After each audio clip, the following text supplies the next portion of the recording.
Baik, terima kasih telah bergabung dengan kuliah online ini. Kuliah online ini merupakan bagian dari kuliah Teknik Perpipaan 1 yang diselenggarakan di Prodi Teknik Mesin S1 Institut Teknologi Nasional Yogyakarta atau ITNY. Saya sebagai dosen pengampu, Insinyur Yohanes Agus Jayatun, Magister Teknik. Pada kesempatan ini, kita akan mendiskusikan bagaimana menentukan ukuran pipa pada aliran zat cair di dalam pipa. Kita tahu kalau aliran di dalam pipa itu banyak atau debitnya tinggi, tentu ukuran pipanya lebih besar dibanding dengan apabila aliran air di dalam pipa itu debitnya rendah.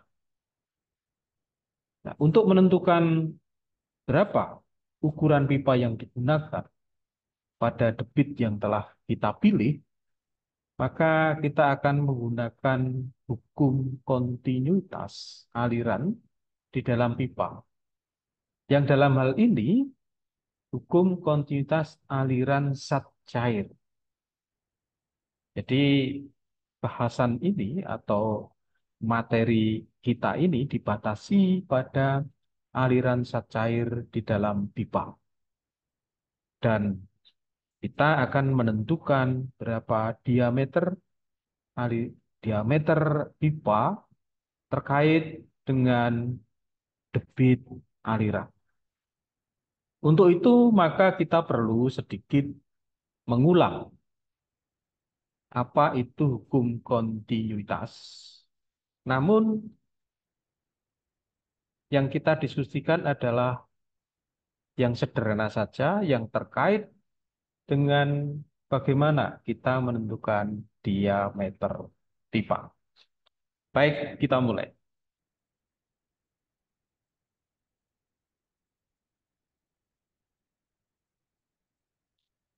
Pada persamaan kontinuitas, itu berlaku bahwa debit aliran di dalam pipa sepanjang pipanya itu tidak ada percabangan, maka debitnya itu dari upstream sampai dengan downstream itu sama. Besarnya debit aliran itu apabila dirumuskan dalam sebuah bentuk matematika, itu adalah Q sama dengan A dikalikan V, di mana Q adalah debit aliran fluida cair dalam satuan meter kubik per detik, dan A adalah luas penampang pipa bagian dalam satuan meter persegi, dan V adalah kecepatan rata-rata aliran dalam satuan meter per detik. Dengan menggunakan perumusan ini, maka kita nanti bisa menghitung diameter pipa. Dari mana diameter pipa itu dihitung? Dari luas penampang. Jadi apabila nanti kita ketahui debit aliran dan kecepatan juga diketahui, maka luas penampang bisa dihitung dengan cara A sama dengan Q dibagi V. Perlu dicatat bahwa sesuai dengan NS SNI 03 strip 7065 strip 2005, kecepatan rata-rata aliran air di dalam pipa itu dibatasi minimal 0,9 meter per detik dan maksimal 2,0 meter per detik. Sehingga dengan demikian, kita tidak perlu mencari kecepatannya berapa, karena kita tinggal memakai ketentuan dari SNI. Nah, di dalam perancangan, secara umum kita ambil nanti kecepatan yang paling tinggi untuk menentukan diameter pipa. Kecepatan itu adalah 2,0 meter per detik. Namun sebelum kita sampai ke sana, akan kita bahas contoh gitu ya. Ada contoh ini, contoh hukum kontinuitas. Nomor satu, sebuah aliran air bersih di dalam pipa dengan ukuran NPS 4 skedul 40 mempunyai kecepatan rata-rata 2 meter per detik. Berapa debit aliran air itu? Di sini kita sudah diberitahu bahwa pipanya adalah NPS 4 skedul 4. Maka dari tabel pipa didapatkan bahwa untuk pipa NPS 4 skedul 40, diameter luarnya 4,5 inci dan tebal dinding pipa 0,237 inci. Ini kita dapatkan dari tabel pipa. Sehingga dengan demikian, karena diameter dalam itu adalah diameter luar dikurangi 2 kali tebal, maka diameter dalam itu bisa dihitung 4,5 inci dikurangi 2 kali 0,237 inci sama dengan 4,026 inci. Apabila ini dikonversi ke milimeter, dikalikan dengan 25,4, didapatkan 102 milimeter. Atau kalau kemudian dikonversi ke meter, menjadi 0,102 meter. Inilah diameter dalam daripada pipa NPS 4 skedul 40. Dari perhitungan diameter dalam ini, kita bisa menghitung luas penampang aliran. Atau dalam hal ini luas penampang dalam daripada pipa. Di mana kita tahu bahwa luas penampang lingkaran itu adalah A sama dengan 3,14 D kuadrat dibagi 4. Di mana D dalam hal ini, karena kita menghitung bagian dalam pipa, maka diameter yang digunakan di sini adalah diameter dalam. Sehingga angkanya adalah 0,102 meter. Sehingga luas penampang sama dengan 3,14 kali 0,102 kuadrat dibagi 4. Ketemu 0,00816 meter persegi. Loh, mengapa meter persegi? Karena tadi yang kita masukkan satuannya adalah meter. Di meter persegi. Kita sudah tahu kecepatan rata-rata 2 meter per detik. Dan berdasarkan perhitungan, luas penampangnya adalah 0,00816 meter persegi. Sehingga dengan demikian, maka debit aliran bisa dihitung. Debit sama dengan luas penampang kali kecepatan rata-rata, atau sama dengan 0,00816 meter persegi kali 2 meter per detik. Sama dengan 0,01632 meter kubik per detik. Atau kalau dijadikan liter per detik, yang ini tinggal dikalikan 1000 ya. 1 meter kubik sama dengan 1000 liter, maka sama dengan 16,32 liter per detik. Bila dijadikan liter per menit, tinggal dikalikan 60, karena 1 menit sama dengan 60 detik, maka sama dengan 979 liter per menit.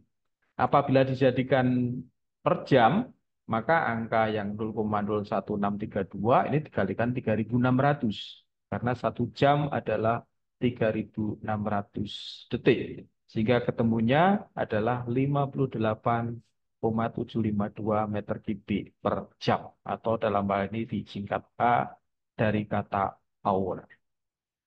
Jadi ini contoh nomor 1. Sekarang contoh nomor 2. Hitung kecepatan aliran rata-rata air bersih yang mengalir di dalam pipa pada soal nomor 1. Jadi pipanya NPS 4 skedul 40. Bila debit aliran 36 meter kubik per jam.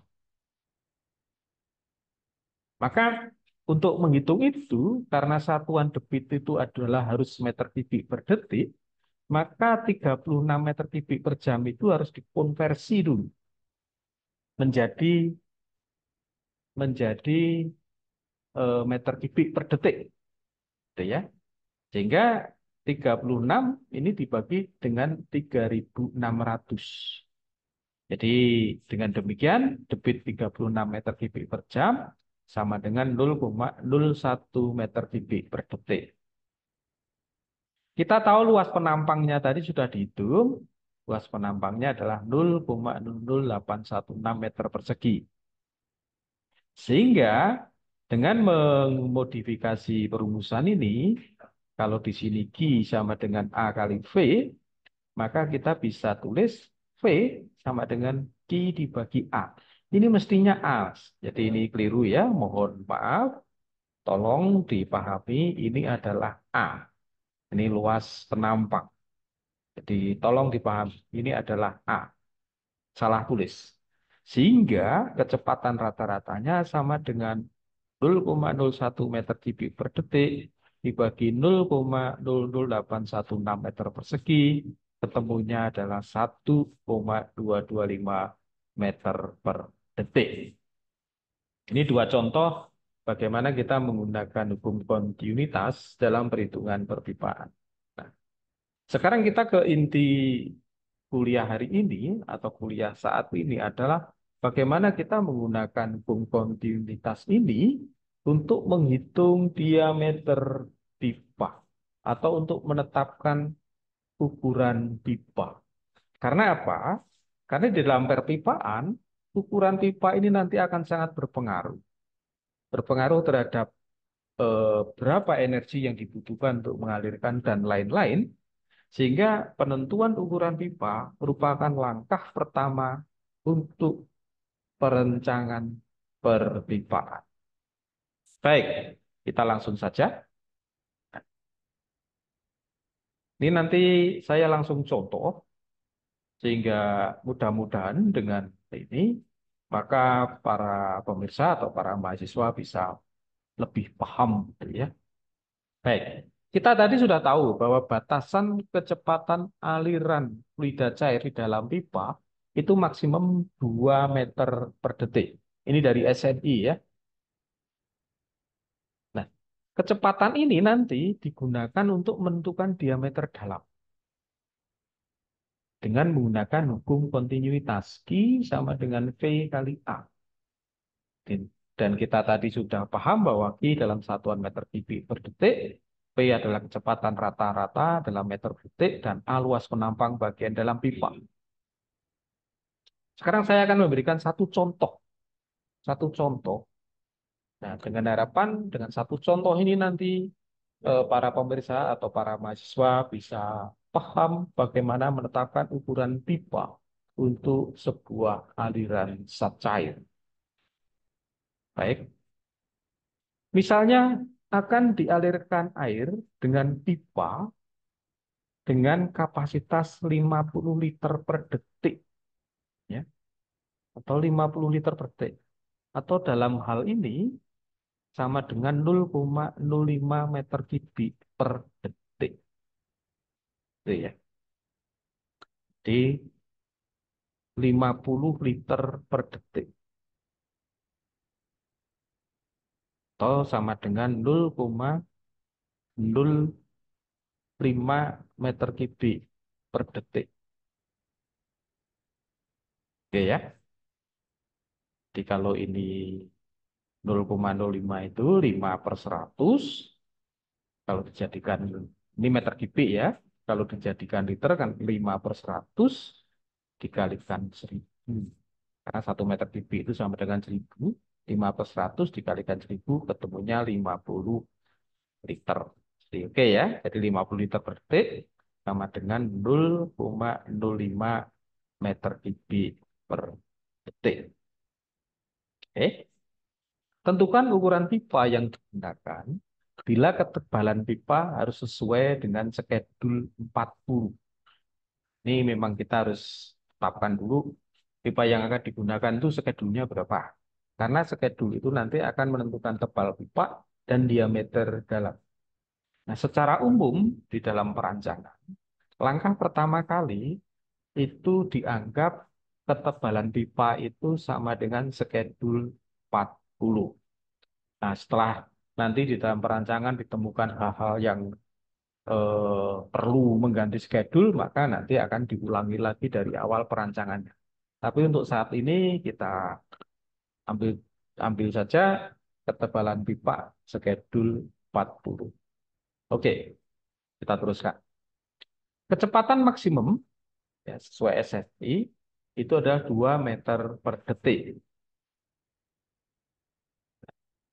Kecepatannya itu. Sehingga kalau begitu, dengan perumusan ini, Q sama dengan V per A, saya bisa ubah menjadi A sama dengan Q dibagi V. Atau sama dengan 0,05 meter kubik per detik dibagi 2 meter per detik. Sehingga ketemunya luas penampang sama dengan 0,025 meter persegi. Cuma perlu diingat bahwa luas penampang di sini adalah luas penampang terhitung. Jadi bukan luas penampang yang nanti ketika kita cari itu ada di lapangan. Belum tentu. Ini adalah luas penampang terhitung. Nah, luas penampang terhitung itu digunakan sebagai luas penampang minimal bagian dalam pipa. Artinya luas penampang minimal itu harus sama dengan ini. Harus. Artinya kita boleh mengambil yang lebih besar. Tapi ingat, di dalam pipa itu tabelnya bukan luas penampang, tapi diameter. Sehingga dengan demikian, maka kita harus menghitung diameter berdasarkan luas penampang ini. Kita tahu luas penampang sama dengan BD kuadrat per 4, karena ini lingkaran bentuknya. Sehingga diameter sama dengan 4A dibagi B di akar. Gitu ya. Karena luas penampangnya itu minimal, maka A di sini kita tulis sebagai minimal, sehingga hasilnya nanti diameter dalam minimal atau di in minimal. In itu artinya bukan inci tapi dalam ya. Diameter dalam minimal sama dengan akar 4A minimal dibagi B. A minimal itu angkanya diambil dari yang terhitung 0,025. Jadi 4 kali 0,025 dibagi pi di akar. Ketemunya diameter dalam minimal itu adalah 0,178 meter. Artinya apa? Ini kan yang terhitung. Nah, untuk memilih diameter, maka kita harus memilih yang lebih besar. Paling tidak sama. Jadi diameter dalam pipa itu harus sama atau lebih besar dari 178 mm. Ini kan 0,178 meter itu sama dengan 178 mm. Jadi harus sama atau lebih besar. Kalau lebih kecil nanti kecepatannya akan lebih tinggi, nggak boleh. Kalau lebih besar, maka kecepatannya akan lebih rendah dari 2 meter per detik. Itu masih bisa. Kalau kecepatannya lebih tinggi dari 2 meter per detik, tidak boleh. Maka mau tidak mau diameter dalamnya harus sama atau lebih besar. Kalau diameternya sama, maka tentu kecepatan alirannya sama dengan 2 meter per detik, sesuai dengan perhitungan ini. Kalau diameternya lebih besar, tentu nanti kecepatan alirnya akan lebih rendah dari 2 meter per detik. Jadi itulah alasannya mengapa diameter dalam pipa itu harus sama atau lebih besar dari hasil perhitungan. Hasil perhitungan menunjukkan diameter dalam pipa itu 178 mm atau sama dengan 7 inci. Maka kemudian dari tabel itu kita cari tabel, dipilih berapa sih yang cocok. Nah, dari tabel itu maka didapatkan dipilih pipa A53. A53 itu bahan pipa ya, baja karbon rendah, yang NPS-nya 8 inci skedul 40. Loh, mengapa? Ini dikasih di galvanize, boleh ini hanya tambah saja. Karena yang 8 inci itu diameter luarnya 8,625 dan tebelnya 0,322 inci. Sehingga diameter dalamnya kalau dihitung 7,981 inci. Masih lebih besar dari 7 inci. Jadi oke. Tapi mengapa Pak kita tidak ambil yang NPS 7? Tidak ada pipa yang NPS 7. Jadi pipa itu NPS 8 gitu ya. NPS 7 tidak ada. Mengapa tidak NPS 6? Walah adalah Mas, NPS 6. Dibutuhkannya saja 7 inci diameter 8. Kalau NPS 6 diameter luarnya berapa? Belum dikurangi tebalnya. Jelas nanti akan lebih kecil dan tidak diperkenankan. Jadi mau tidak mau kita lari ke NPS 8. Nah, di sini NPS 8 diameter luarnya 8,625 dan schedule 40 tebelnya 0,322 semuanya dalam inci sehingga diameter dalamnya dihitung 7,981 inci. Clear. Jadi dengan demikian untuk mengalirkan air dengan kapasitas 50 liter per detik dibutuhkan pipa NPS 8 schedule 40. Demikian kuliah singkat online pada kesempatan ini. Mudah-mudahan ini bisa dimengerti dan bila saudara kurang paham, silakan nanti ditulis di kolom komentar.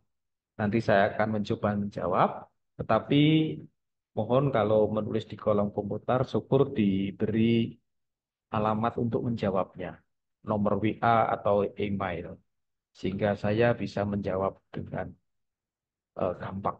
Terima kasih atas eh, terima kasih atas kehadirannya pada kuliah hari ini. Saya rasa sudah cukup dan untuk selanjutnya kami